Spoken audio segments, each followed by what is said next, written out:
Welcome to episode 33 of Let's Hear It. Today's guests are the Wildmans. They're a great new Americana old-time band from Floyd, Virginia. There's a brother and sister in the band. Eli Waldman plays mandolin. Aila Wildman plays fiddle. Their friend Victor Furtado plays banjo. And Sean Newman is the latest member playing upright bass. For anybody who's watching and doesn't know much about old-time music, there's a long tradition in America of competitions that go on at state fairs, music festivals, fiddler conventions, banjo festivals, and these three we're about to see have won all kinds of awards. First place at Galax, Mount Airy. Victor last year won the Steve Martin Prize for Excellence in Banjo and Bluegrass. Let's say hello to the Wildmans. Hi, guys. Yeah, hey, hi. Hey, Gary. How's it going? Pretty good. Nice to see you. Where are you guys in Floyd, Virginia right now? Yeah, we're in Floyd, Virginia, just at our home here. We'll talk a little bit about that. I know you released your first album this year called The Wildmans on Traviata Records. And so we'll hear you play a little something. But I wanted to talk to you guys. They're all so young and so great at your instruments so quickly. So I just wanted to investigate, when did you guys all start playing and how long have you been doing this?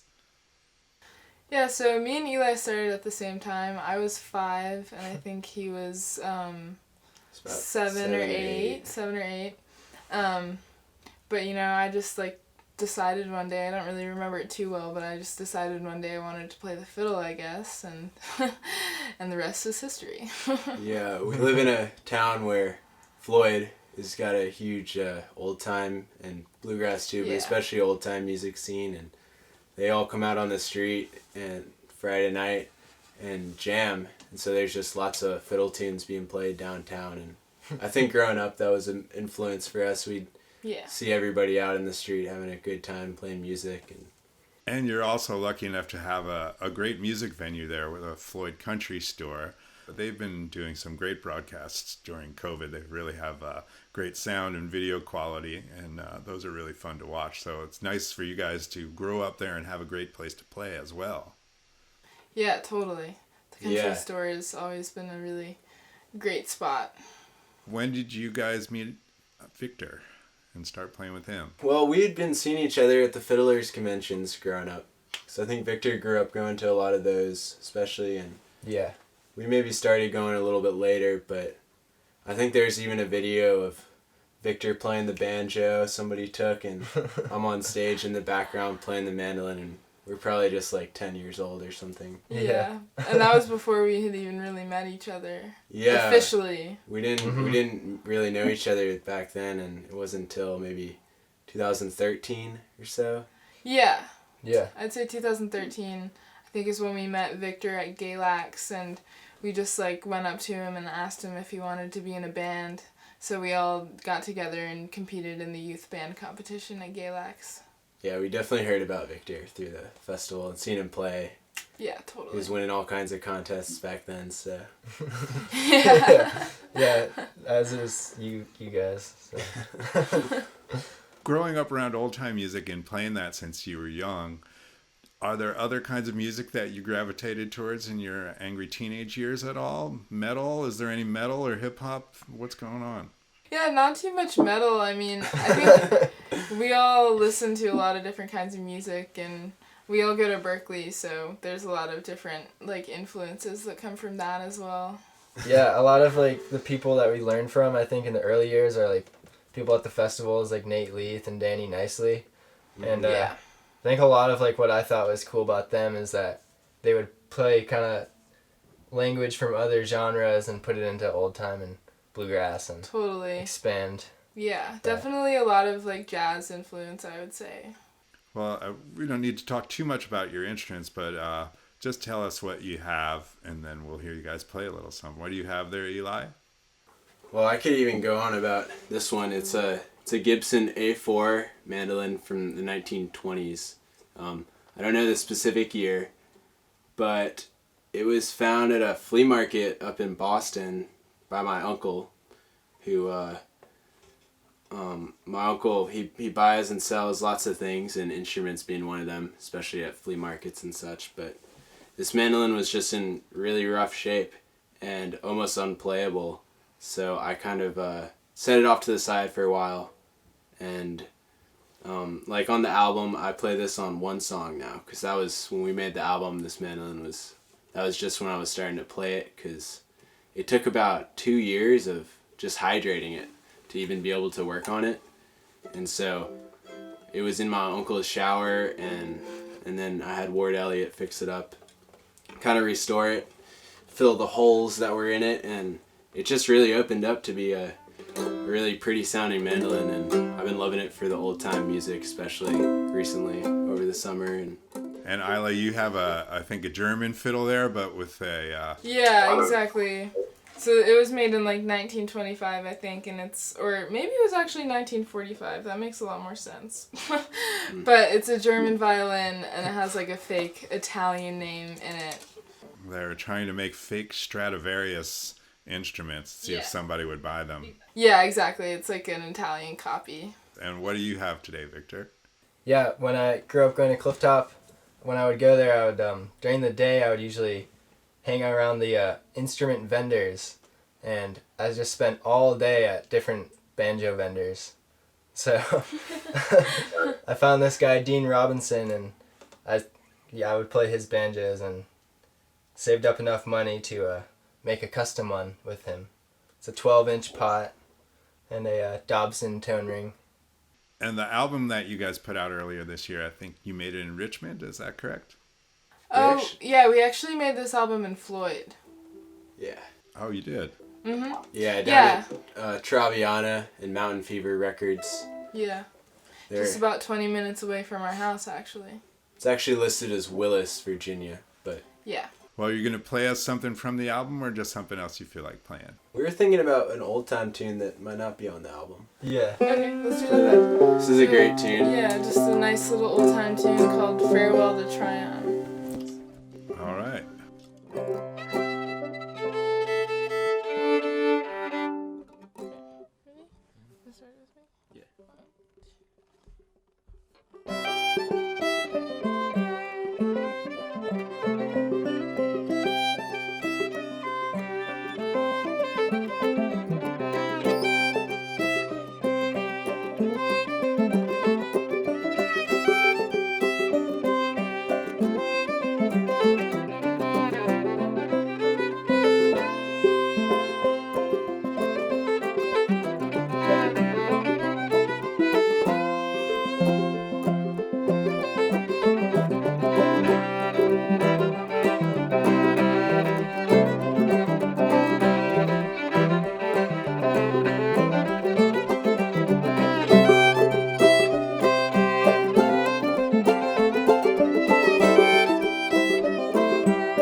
Sounds amazing.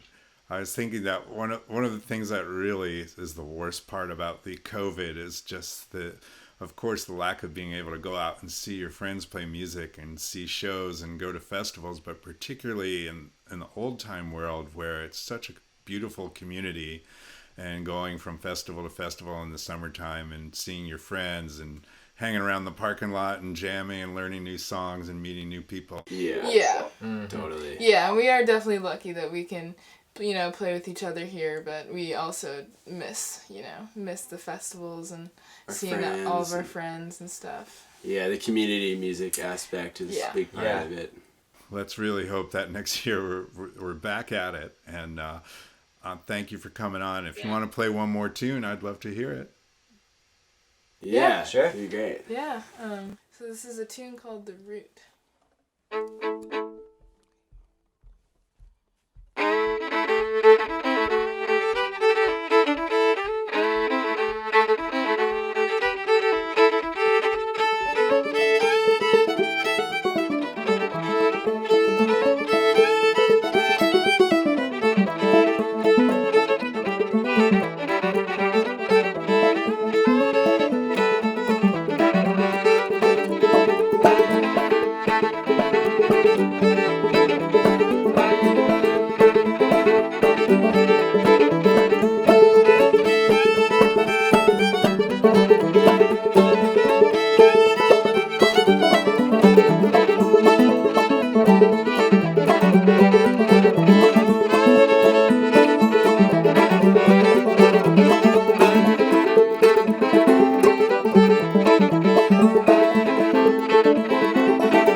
Nice.